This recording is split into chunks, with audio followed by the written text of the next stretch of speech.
Gracia especial y gracia de reserva. Pregunta: ¿por qué hay pobreza en la vida del creyente? ¿Cómo puede uno tener una reserva de gracia ante Dios? Respuesta: en Apocalipsis 3 el Señor dijo a la iglesia de la Odisea: tú eres pobre, verso 17. Dicha pobreza indica que esta iglesia no había acumulado nada. Esto no implica una simple escasez pasajera, sino un vacío continuo. Un problema fundamental. Muchos hermanos y hermanas tienen un problema fundamental: son mantenidos por un suministro especial de gracia. Dependen de una provisión de gracia para el momento y no tienen almacenada la revelación que recibieron hace 14 años. 2 Corintios 12:2.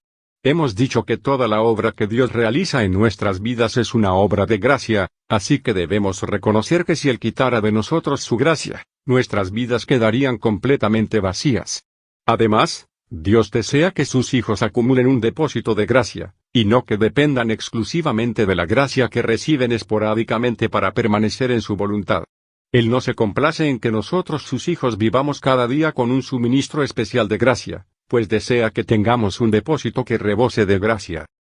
Puesto que muchos carecen de una reserva de gracia, el Señor nos manda que ayunemos y oremos. En Mateo 17:21 el Señor dijo que ciertos demonios solo salen con oración y ayuno. Él les dijo a los discípulos que necesitaban una clase especial de oración y ayuno, ya que sin estos no tendrían el poder que necesitaban. Los creyentes que no tienen sus lomos ceñidos, que no se restringen y que tienen un espíritu indomable, no tienen otra alternativa que depender de dispersaciones esporádicas de gracia. Si recientemente vinimos al Señor, es comprensible que seamos sustentados por un suministro especial de gracia, pero si nos quedamos en ese nivel después de 1 año o 2 de haber creído en el Señor, mostraremos una condición pobre y anormal. Esta pobreza es el resultado de depender de una gracia especial, sin tener ningún depósito o reserva de gracia. ¿Qué es ser rico? Es obviamente lo opuesto de ser pobre. En términos espirituales es tener un depósito de gracia delante de Dios y no depender de un suministro circunstancial de gracia. La pobreza es erradicada por el excedente de gracia que acumulamos en nuestro interior. Pablo tenía un depósito de gracia. En cierta ocasión estábamos reunidos algunos hermanos hablando sobre las epístolas de Pablo a los Corintios. A mí me parece que la revelación de vida más elevada de todo el Nuevo Testamento se encuentra en las epístolas a los Corintios. Esas 2 epístolas de Pablo tienen especial importancia, pues son las únicas epístolas que nos dan a conocer a Pablo el hombre. En su epístola a los Romanos él presenta la salvación de una manera profunda, y en su epístola a los Efesios presenta una revelación muy elevada y profunda. Todas estas cosas giran en torno a Dios. Sin embargo, si deseamos conocer a Pablo como hombre, tenemos que ir a 1 y 2 Corintios. Solo estos 2 libros nos proporcionan una clara descripción de Pablo, y nos permiten ver su misma persona. Muchos no pueden ministrar la palabra de Dios si no tienen alguna inspiración. Si en un momento dado no tienen una inspiración nueva, dejan de hablar. Esto se debe a que las palabras que ministran provienen de su propia inspiración. Si bien es cierto que necesitamos inspiración para tener un ministerio, lo cual es legítimo, también debemos recordar que la inspiración no fluye continua e ininterrumpidamente. Aún en el caso de los primeros 12 apóstoles y en el caso de una persona como Pablo, la inspiración no era continua. En cierta ocasión Pablo dijo: no tengo mandamiento del Señor, 1 Corintios 7:25. Él no tenía instrucciones específicas de parte del Señor en esa ocasión. Así que expresó su sentir. Es decir, no tuvo una revelación, una inspiración espiritual ni instrucciones específicas del Señor. No obstante, encontramos algo sorprendente. Pablo dijo: mas doy mi parecer, como uno a quien el Señor ha concedido misericordia para ser fiel. Pablo expresó su propio juicio. ¡Qué sorprendente! Durante los últimos 2000 años, los teólogos no se han atrevido a explicar estas palabras de Pablo. Pablo sabía de qué estaba hablando. Cuando no tuvo la inspiración para el momento, de todos modos pudo hablar. Sería una arrogancia de parte de algunos hablar sin recibir antes la inspiración. Otros, por su parte, no se atreven a proferir palabras si no han recibido inspiración, porque carecen de un depósito adicional de gracia. Dios solo les da suficiente gracia para el momento. Personas así no tienen nada que decir cuando la inspiración instantánea esté ausente, y por ello dependen de un suministro especial de gracia que satisfaga su necesidad inmediata. sin dicho suministro no tienen nada que decir. Sin embargo, Pablo podía expresarse aún sin tener la inspiración inmediata. Las palabras de Pablo eran la palabra de Dios. El Espíritu Santo escogió esas palabras y las incluyó en la Biblia. Nosotros creemos que Dios así lo dispuso. En repetidas oraciones Pablo dijo que eran sus palabras, no las del Señor. No obstante, cuando habló, dio a entender que lo que decía no parecía proceder de sí mismo y concluyó diciendo, y pienso que también yo tengo el Espíritu de Dios. Esto es algo muy significativo. De una manera inconsciente él era conducido por el Espíritu Santo. Algunos se precipitan a afirmar que el Espíritu actúa en ellos. Temo que el mismo hecho de tener una experiencia de inspiración inmediata del Espíritu Santo revela que carecen de depósito. Es mejor ser movidos por el Espíritu Santo sin tener conciencia de ello. Los que son superficiales dudan por lo general de si no son movidos por el Espíritu Santo, mientras que los que tienen un depósito dudan de que realmente hayan sido movidos por el Espíritu, preguntándose, ¿cómo puedo decir que esta no es la palabra del Señor? En realidad es la palabra del Señor. Encontramos un principio básico. Pablo tenía algo más que inspiración inmediata, tenía una reserva. Esto se debía a que durante muchos años había seguido al Señor, había sido restringido y se había apartado del pecado. Durante años había aprendido a temer al Señor. En todos esos años, algo se fue acumulando dentro de él. A pesar de que no tenía una inspiración para el momento, tenía algo que decir. Esto era su depósito, sus riquezas. Ninguna de las epístolas de Pablo nos revelan tanto su persona como Corintios, donde él afirma que expresa su propia opinión y que no tiene una indicación específica de parte del Señor. No obstante, descubrimos que lo que él profirió era en realidad una revelación para la Iglesia. Vemos que Pablo expresa sus propias palabras, pero éstas constan en la Biblia como palabra de Dios. Esta es la cumbre más elevada del Nuevo Testamento, en la que un hombre ha sido edificado, transformado, purificado y constituido por Dios, a tal grado que sus palabras llegan a ser la palabra de Dios. Esto es lo que significa ser rico, y este es el depósito interior que Pablo acumuló al laborar con Dios por muchos años. El suministro de gracia que se recibe en circunstancias específicas no lo conduce a uno a tal cumbre. Ser rico significa tener un depósito de gracia. Me causa un gran dolor encontrarme frecuentemente a hermanos y hermanas que dependen tanto de la gracia que reciben para el momento, que el período entre los momentos en los que la reciben, sus palabras y sus pensamientos descienden al nivel de los de un incrédulo. ¡Qué gran pobreza revela esto!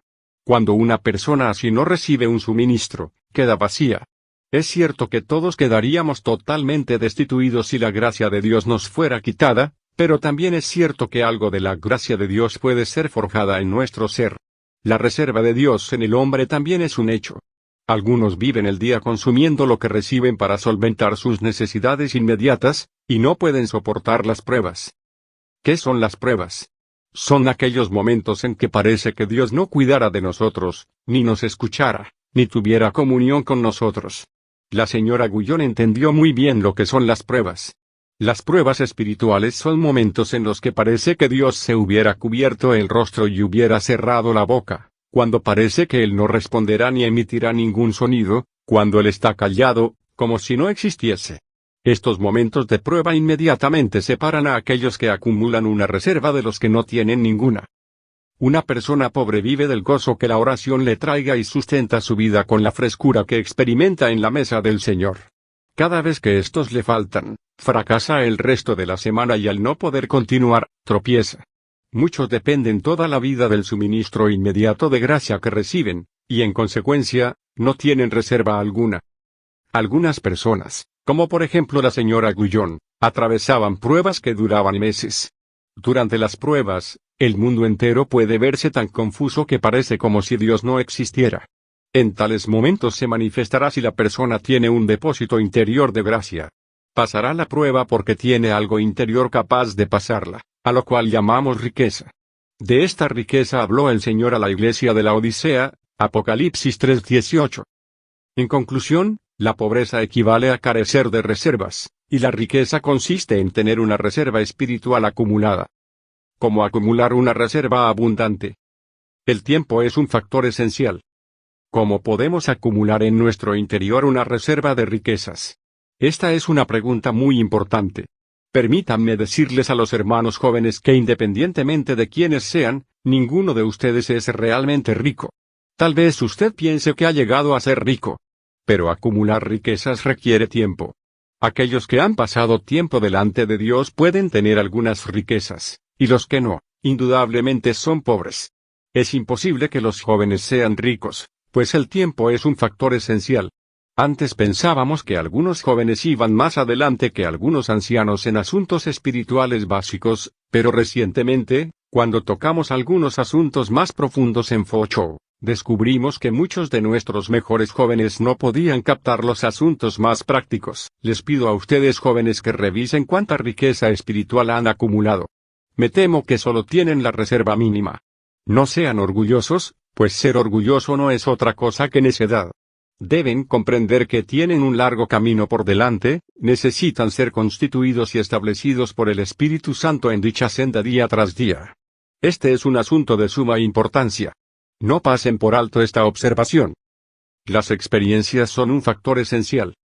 En segundo lugar, debemos pasar por varias experiencias. Muchos han pasado bastante tiempo delante de Dios, pero no han atravesado muchas experiencias delante de Él. Si uno quiere ser rico, debe pasar tiempo delante de Dios y debe atravesar por muchas experiencias. Las experiencias por las que debemos atravesar constituyen la disciplina del Espíritu Santo. Algunos han sido creyentes por 8 o 10 años, pero parece que el Espíritu Santo fuera muy considerado con ellos, pues da la impresión de que no los disciplinara o de que ni siquiera les prestara atención. Es como si el Espíritu Santo no quisiera intervenir en los asuntos de ellos. En el caso de otros, parece como si el Espíritu se centrara en ellos y no los soltara, son severamente disciplinados por Él. Parece que no importa lo que ciertas personas hacen, pues el Espíritu no les habla ni por medio de las situaciones ni en sus conciencias. Ni las circunstancias ni sus conciencias les causan molestias. Aunque estas personas parecen recibir el beneficio de pasar mucho tiempo sin sufrir, no aprenden mucho de Dios por no haber sido restringidos, labrados, limitados ni castigados lo suficiente. Esto hace que no sean ricos ante Dios. Así que, no nos desanimemos por las dificultades que afrontemos, ya que cada una de estas situaciones aumenta nuestras riquezas. Cuanto menos problemas tengamos, menos reservas acumularemos y menos palabras tendremos para compartir con otros. Nadie puede tener un mensaje sólido si carece de experiencia. La riqueza en lo que decimos y nuestro servicio a los hijos de Dios son directamente proporcionales a las experiencias por las que hayamos atravesado. Nuestra provisión proviene de las lecciones que hayamos aprendido. No es algo que nos puedan proporcionar los estudios bíblicos ni las doctrinas, es algo que aprendemos cuando el Espíritu Santo nos guía en nuestro andar diario. Por tanto, espero que no seamos negligentes en nuestra experiencia diaria a medida que aprendamos a seguir al Señor y a reconocer las disciplinas severas que el Señor nos aplica en cada desilusión y fracaso.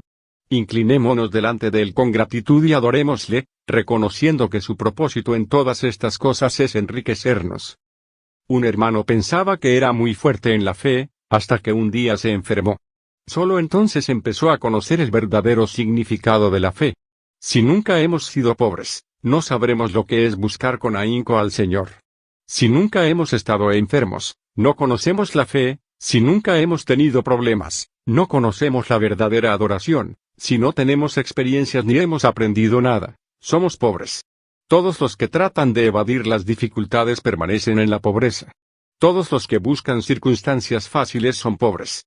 Si deseamos progresar, debemos pedir que nos vengan circunstancias difíciles por las cuales atravesar. Cuanto más deseemos aprender, más deberemos experimentar. Nuestra esperanza, nuestra fe y nuestra sumisión vienen en estas diferentes situaciones, nos edifican y nos hacen avanzar. Si exteriormente se nos añade una adversidad más, acumularemos algo más de riquezas espirituales interiormente. Debemos comprender que cada dificultad que encontremos nos enseña algo, no importa cuán arduo sea para nuestra carne ni cuánto nos disguste. Debemos inclinar nuestra cabeza y decir, esta es una oportunidad que se presenta una sola vez en la vida y que no viene fácilmente. Señor, te doy gracias. Estamos rodeados de creyentes, pero algunos parecen estar protegidos de las pruebas y llevan una vida apacible y reposada. No obstante, inmediatamente recibimos la impresión de que la fe, La esperanza y la confianza de estos santos son muy pequeñas. Permítanme decirles que cuando se encuentren con pruebas, deben levantar la cabeza y alabar al Señor diciendo, Señor, tú estás creando otra oportunidad en mí para que acumule riquezas. Todas las pruebas redundan en mi beneficio. Tú has de producir algo en mí que otros no tienen, para que yo pueda traer algo a la iglesia. Hermanos, no se engañen pensando que podrán predicar a fuerza de mucho estudio. Es posible predicar un mensaje sin que se tenga necesariamente un espíritu rico. Uno puede mejorar su predicación y llegar a ser más elocuente, pero esto no lo hará rico en su espíritu. Tener elocuencia y ser lleno del espíritu son dos asuntos completamente diferentes. Dios no nos trata injustamente cuando nos manda más pruebas y dificultades, en realidad nos está tratando muy bien. Él nos escogió y nos concedió su favor al proveernos esta gran oportunidad. Esto es lo que debemos buscar. Si tenemos luz, debemos recordar siempre que debemos acumular las experiencias que hemos atravesado en el Señor. Se hará evidente si tenemos una reserva en nuestro interior. Cuanto más tratemos de engañar a los demás, más nos conocerán. Cuanto más orgullosos seamos y cuanto más tratemos de mostrar una buena fachada, más quedaremos en evidencia. Tan pronto empecemos a hablar, dejaremos ver lo que en realidad somos. No debemos jactarnos de poder engañar a otros con una piel como la de Esaú, mientras que nuestra voz es la de Jacob. El cúmulo de riquezas espirituales que tengamos se basa en las experiencias por las cuales hayamos pasado. La necesidad de llegar a un fin. En tercer lugar, es esencial llegar a un fin. No es suficiente que atravesemos por muchas experiencias.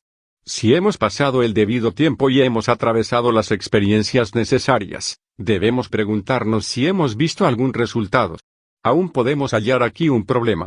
Debemos llegar a una meta concreta. Cuando nos enseñaban química en el colegio, se nos decía que al llevar a cabo un experimento debíamos llegar a una conclusión. Esto significa que debemos persistir en el experimento hasta obtener un resultado. Muchas veces iniciamos cosas pero las dejamos inconclusas. Si no concluimos la tarea que empezamos, de nada nos sirve. Todo debe finiquitarse. La Biblia pone en claro que cuando Dios disciplina a una persona, no la suelta fácilmente, Él lleva las cosas hasta el final. No importa si nos roban el ganado, si las ovejas y los siervos son consumidos por el fuego, si se derrumba la casa o si los hijos se mueren. No importa si todo nuestro cuerpo es herido con una sarna maligna. Tiene que llegar el día cuando la lengua se someta y se cierre. Véase Job 1:6, 2:10, 42:1:6. La epístola de Jacobo usa la palabra fin en 5:11, cuando habla del fin que le dio el Señor a Job. Aquí podemos ver que lo que cuenta no es la frecuencia de nuestras pruebas, sino que Dios logre el fin que busca por medio de las pruebas. Todos los hijos de Job murieron. ¿Cuántos de nuestros hijos permitiríamos nosotros que murieran? Nadie tiene tantos hijos que esté dispuesto a perder uno. Esto es muy serio. Job recibió una disciplina bastante severa, pero seguía siendo pobre. No debemos pensar que Dios puede darnos pruebas ilimitadas. Cierta hermana, pese a haber perdido a su esposo y a haber quedado viuda, era muy negligente en asuntos espirituales. En una ocasión, después que terminó de dar un testimonio, me sentí muy incómodo en mi interior, así que le hablé con franqueza diciéndole, su actitud no es correcta. Es una gran pena que Dios se llevara a su esposo, pero usted no parece haber aprendido la lección. Una persona no tiene muchos maridos que perder.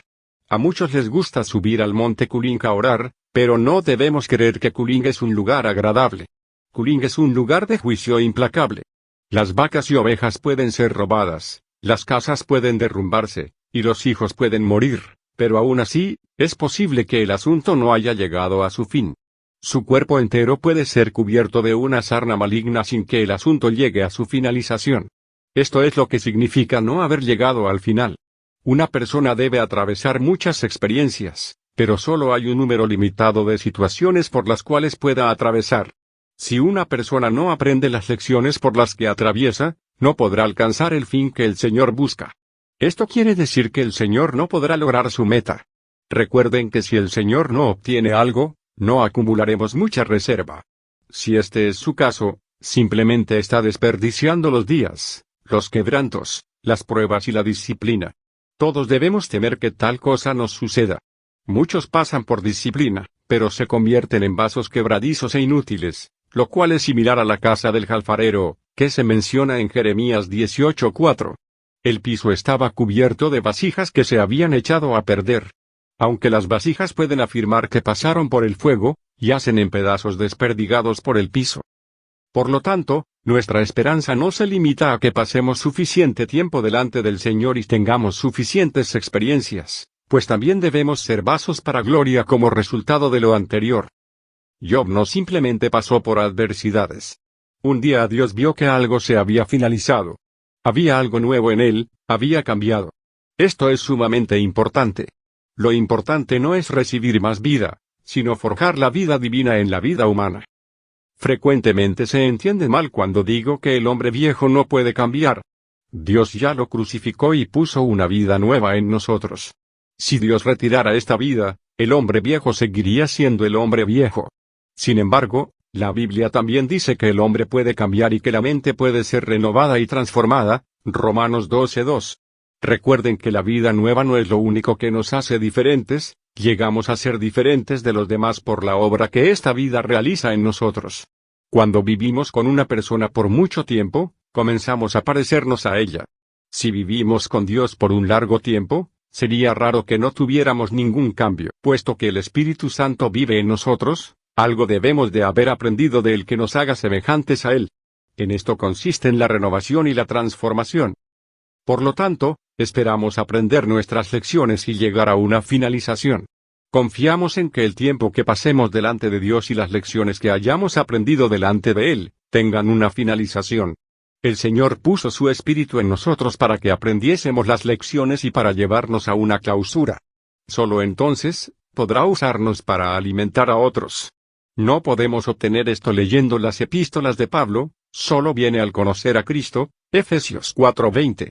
No hacemos las cosas porque la Biblia lo diga, las hacemos porque las hemos aprendido por experiencia. Debemos tener esta cualidad para poder servir a Dios y para que nuestras palabras puedan abastecer a otros. La luz también es necesaria. El último elemento de esta lista es la luz. Una persona rica es una persona que recibe mucha luz. Debemos aprender las lecciones, y además debemos dejar que el Señor ilumine nuestro espíritu para que veamos lo que estamos aprendiendo. No basta con saber que algo ha sucedido. Lo que nos haya ocurrido debe convertirse en parte de nosotros. Esta es la única manera en que podremos convertir nuestra experiencia en palabras que beneficien a otros. Aquella adversidad no nos acontece solo a nosotros. Podemos tomar de lo que hemos aprendido y alimentar con ello a otros. Cuando la luz viene, podemos expresar palabras que edifiquen. Dios frecuentemente nos disciplina, pero nosotros no nos damos cuenta. Sin embargo, algunas veces sí nos percatamos de ello, lo cual hace que la disciplina sea más eficaz. Podemos creer y obedecer por haber sido iluminados y así permitimos que la disciplina cumpla su cometido, que se produzca el fruto y que éste madure. Ese es el fin del hombre delante de Dios. Esta iluminación es el colirio que se menciona en Apocalipsis 3:18, que nos permite ver y brillar. Recibir iluminación no es lo mismo que recibir inspiración. Pregunta: ¿la iluminación de la que habla, es diferente de la inspiración? Respuesta: sí, es diferente. Esta luz viene por revelación y brilla en nuestro interior. Lo más básico que confronta el ser interior es la obediencia. La disciplina del Espíritu Santo. Pregunta: cuando se nos presenta una adversidad, ¿debemos someternos lo más pronto posible? ¿Depende esta reacción de cuán rápido reconozcamos que la adversidad proviene del Señor?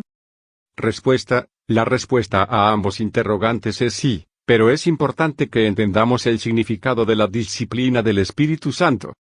La disciplina del Espíritu Santo consiste en que cuando el Espíritu Santo ve nuestras circunstancias externas para llevarnos a una meta particular, crea cierta exigencia en nuestro interior. A esto llamamos la disciplina del Espíritu Santo. Si no nos sometemos, aquello no servirá de nada, pero aún así, Él seguirá obrando hasta conducirnos a la obediencia. Vendrá el día cuando Él nos hará sumisos. La disciplina del Espíritu produce sumisión. Esto no significa que tengamos la disposición de someternos por nuestra cuenta, sino que somos llevados al punto en el cual espontáneamente obedecemos. Algunos hermanos y hermanas que han sido creyentes por años pueden examinar su pasado y contar las muchas veces que el Señor les habló y ellos obedecieron. El Señor volvió a hablarles, y ellos obedecieron nuevamente. Todos podemos decir esto. Si observamos nuestro pasado, podemos identificar muchas veces cuando el Señor nos habló y aunque no estábamos dispuestos a obedecer, al final cedimos. Este es el resultado de la disciplina del Espíritu Santo. A veces decidimos no obedecer, sin embargo, misteriosamente, después de 2 o 3 años de confusión, nuestra resistencia desaparece. Este es el resultado de la disciplina del Espíritu Santo. Cuando estamos dispuestos a someternos, la obra termina pronto. Pero agradecemos a Dios que aunque no queramos someternos ni tengamos suficiente fe, podemos ser conducidos a la sumisión. Muchas veces he considerado la disciplina del Espíritu Santo el medio por el cual Él llena nuestra falta de sumisión. Hay 2 aspectos de la disciplina del Espíritu Santo. El primero consiste en llevarnos a la sujeción. Dios dispone nuestras circunstancias y nos conduce a someternos. El segundo aspecto es la obra que lleva a cabo el Espíritu Santo después de que nos sometemos. Aunque no estemos dispuestos a someternos, el Espíritu Santo actúa en nosotros haciendo que nos sometamos. Había un hermano que amaba mucho el dinero. El Espíritu Santo lo disciplinó muchas veces, pero su problema persistía. Durante 3 o 4 años, se le presentaron muchas cosas que le turbaron bastante, a tal punto que hoy, sin habérselo propuesto, ya no ama el dinero. Él preguntó, ¿debo dejar de amar el dinero en un espíritu de obediencia? ¿Qué sucede si lo abandono en un espíritu de desobediencia? Le respondí, en tanto que abandones tu amor al dinero, todo está bien. Muchas veces queremos someternos rápidamente y le pedimos a Dios que nos dé gracia para que podamos someternos. Esto es muy loable y hace que tengamos que pasar por menos castigo, además de ahorrarnos algunos quebrantos y llegar más rápidamente al otro lado. Sin embargo, aun si no colaboramos mucho, Él nos llevará adelante conforme al tiempo que Él determine, siempre y cuando le demos la oportunidad. Esta es la disciplina del Espíritu Santo. Por consiguiente, la obra interior del Espíritu es preciosa, y la obra que lleva a cabo en nuestras circunstancias también es muy valiosa. Pregunta: ¿cómo podemos obedecer más rápidamente? Respuesta: algunas veces el Espíritu Santo ve en nosotros desde nuestro interior y otras veces actúa en nuestras circunstancias con el paso del tiempo. Cuando actúa en nosotros, la obediencia es instantánea.